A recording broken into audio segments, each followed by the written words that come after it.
এতবার আপনাদের কাছে আলহামদুলিল্লাহ আশা হলো, ঘুরে ফিরে তো একই কথা বাজে, ঠিক কি না বলে? এছাড়া আর কি বলতাম, এছাড়া আর কি শুনাইতাম?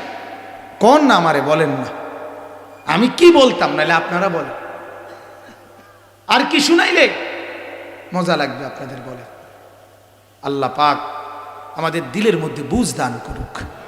যারা বসছেন বাপ, অনেক সুন্দর করে বইছেন, অনেক সুন্দর। আপনারা এই যে কি সুন্দরে বইছেন, পুরা মনোযোগ দিয়ে শুনতেছেন, পুরাটা জায়গা পুরাইয়া বইছেন, কতটা নুরানি পরিবেশ লাগতেছে দেখেন একটা। মাহমুদ ভাই দেখেন না একটা বার, এই মানুষগুলোকে দেখেন। তাহলে বাজান, এই মানুষগুলো আমরা যদি সবাই আজ এশার নামাজ পড়তাম কতটা সুন্দর হইত, কর না বাপ? কতটা সুন্দর হইত, আহ, এই সমাজটা কতটা সুন্দর হইতো। নামাজ পড়লে ব্যবসা তো বন্ধ হয় না, নামাজ পড়লে বউ বাচ্চা কি ভাগ্যে যায়, নামাজ পড়লে রোজগার হয় না, তো তাহলে অসুবিধাটা কোথায়? অসুবিধাটা কোথায়? ঝামেলাটা কোথায়? আমার এটা বুঝে এক কর না।